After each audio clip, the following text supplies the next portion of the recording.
Cumprimento meus irmãos e minhas irmãs na santa e gloriosa paz de Jesus Cristo, nosso Deus.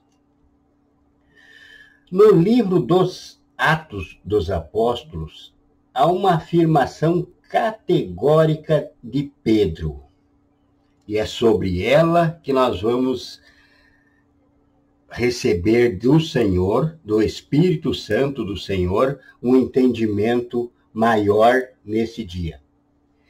Em Atos, no capítulo 4, versículo 12, diz assim: em nenhum outro há salvação, porque debaixo do céu não existe nenhum outro nome dado entre os homens em que devamos ser salvos.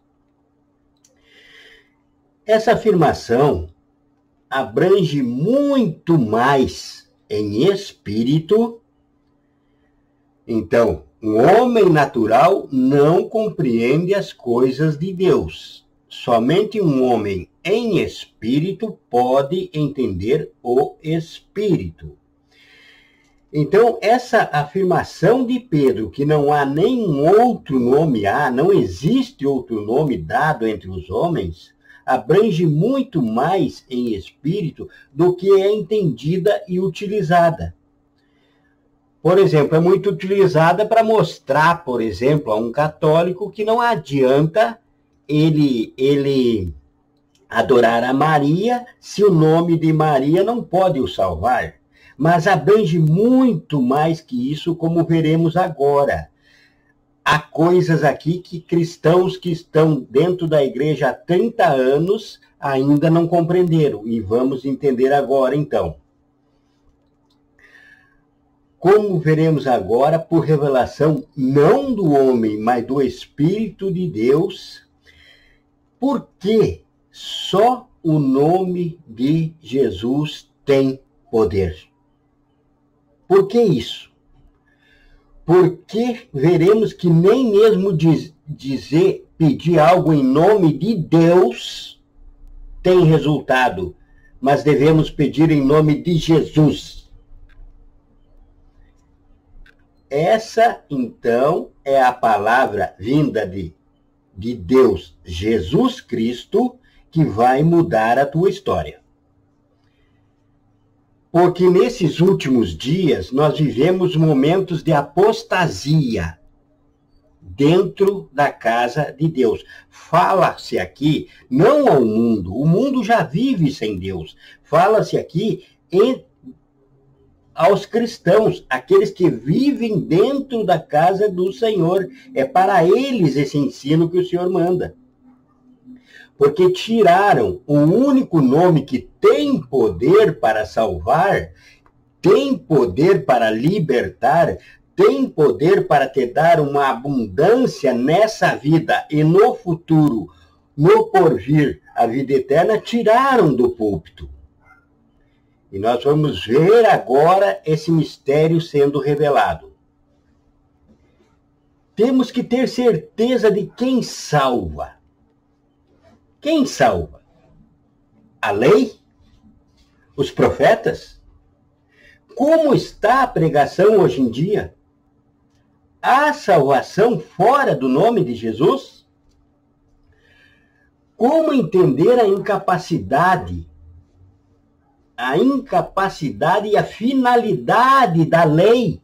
Porque a lei e a graça.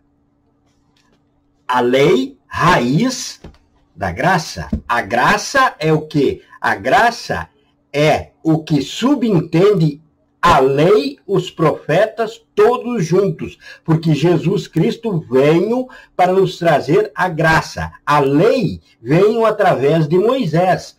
Porém, a graça e a verdade veio através de Jesus Cristo. Então, a graça abrange tudo, de Gênesis a Apocalipse. Porque, assim como todos os rios correm para o mar, e o mar nunca se enche, tudo e todos todos devem correr a Jesus Cristo, Deus Todo-Poderoso. Jesus Cristo, Deus Todo-Poderoso. Em Apocalipse diz, eu sou o início e o fim, o alfa e o ômega, o Todo-Poderoso, o que é, o que era e o que há de vir. Mas nós encontramos na igreja alguns que dizem, mas se está falando em Deus, e Jesus é Deus, logo está falando em Jesus. Meu irmão, minha irmã, não é assim. Não é assim. Entenda bem. Por exemplo, católicos, em meio a toda a idolatria em suas igrejas, falam em Deus. Não é assim? Falam até que Jesus salva, mas o condicionam à adoração da Maria, dizendo que há muitos caminhos para chegar a Deus, a salvação. Há muitos caminhos para chegar a Deus. Certo? Não é assim? Umbandistas, lá no Candomblé, chamam os Exus, que eles adoram, de Deus. Chamam Exu de Deus. O Deus deles é os Exus, e para eles aquele ali é Deus. Não é assim? Satanistas. Satanistas chamam o diabo de Deus. O diabo para os satanistas, então para os que têm até a Bíblia dos satanistas, chamam Satanás de Deus. É o Deus deles. Os naturalistas, igual muitos no meio da filosofia, são naturalistas, chamam a natureza de Deus. Então a árvore pode ser Deus, o sol, a lua, as estrelas, tudo para eles é Deus. Adoradores do sol, desde a Roma Antiga, chamam o sol de Deus. Tanto que esse Natal que você vive aí, 25 de dezembro, era o dia do Deus Sol, lá em Roma. E quando a Igreja Católica, a igreja que se fez católica quer dizer universal, quando a igreja passou a querer comandar a terra, ela se uniu a Roma e trouxe o nascimento de Jesus, que foi em abril pelo calendário hebraico, trouxe para dezembro para trazer os pagãos para dentro da igreja, para aumentar a sua renda, então passaram a adorar ao nascimento de Jesus no mesmo dia do Deus Sol. Mas eles chamam o Sol de Deus, e existe até hoje os adoradores do Sol. Há país que chama uma vaca, a vaca de Deus. Não é assim? Você entende que se falar em Deus, está falando em Jesus. Não é isso? Você que entende, se falar em nome de Deus, está falando em Jesus, então faça uma experiência. Experimente expulsar demônios, dizendo, eu te expulso em nome de Deus. Faça essa experiência, você, meu irmão, você, minha irmã, tente expulsar um demônio dizendo, eu te expulso em nome de Deus. Ele vai sair? Ou vai rir de sua cara? Mas se você não disser, eu te expulso em nome de Deus, e disser como Jesus Cristo ensinou, saia em nome de Jesus, o que acontecerá? Com certeza esse demônio vai sair na hora, se você estiver na presença de Jesus. Então, o nome que tem poder é Jesus Cristo. Jesus. Então, entenda, somente um nome foi dado ao homem cristão.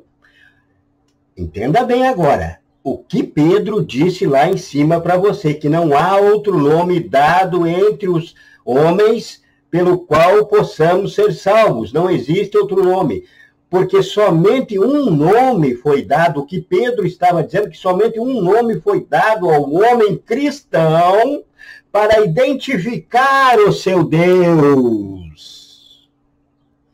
Olha aí, minha irmã, meu irmão, a identificação, a carteira de identidade de teu Deus, é aqui, enquanto você estiver na face da terra, é Jesus o Cristo, Jesus o Messias, Jesus o Salvador. Por isso que só nesse nome tem poder. Jesus disse mais ainda sobre esse nome poderoso. Jesus, que é Deus, disse assim: tudo que pedir em meu nome. Como é que você ora? Com certeza você ora, principalmente no encerramento da oração, você diz assim: em nome de Jesus. Porque só esse nome tem poder. Por que você não diz em nome de Deus? Porque Jesus disse que tudo que pedir em seu nome. Jesus disse mais: em meu nome expulsarão demônios. Foi o que o irmão falou agorinha aqui. Experimente expulsar demônios em nome de Deus para ver se ele não vai rir da sua cara. Aqui também, nos Atos dos Apóstolos, certos homens que viviam cobrando, enganando o povo, dizendo que expulsavam demônios, chegaram um dia, depois de conhecer a pregação de Paulo, chegaram um dia e tentaram expulsar demônios de um endemoniado que estava perturbando lá. E disseram assim: eu te expulso em nome do Deus que Paulo prega. Eu te expulso em nome do Jesus que Paulo prega. O demônio riu da cara deles, quando ele disse que expulsava em nome do Deus que Paulo pregava. E disse assim para eles: eu conheço Jesus, também conheço Paulo, mas tu quem és? Por quê? Porque ele disse em nome do Jesus que Paulo prega. Ele não disse em nome do Senhor Jesus, do meu Senhor Jesus, do Jesus a quem eu sigo. Então, você tem que conhecer Jesus como um Deus pessoal, um nome pessoal na tua vida, não na minha vida. Não adianta você dizer assim: eu te expulso em nome de Jesus a quem Telmo prega. Não. O demônio vai dizer para você: eu conheço o Telmo, eu conheço Jesus, você quem é? Você não tem comunhão com Jesus, como que tu quer me expulsar se tu não está em santidade com Jesus? É isso que o demônio vai te falar e ainda vai te dar uma surra, que nem deu uma surra lá aquele dia, naqueles exorcismos.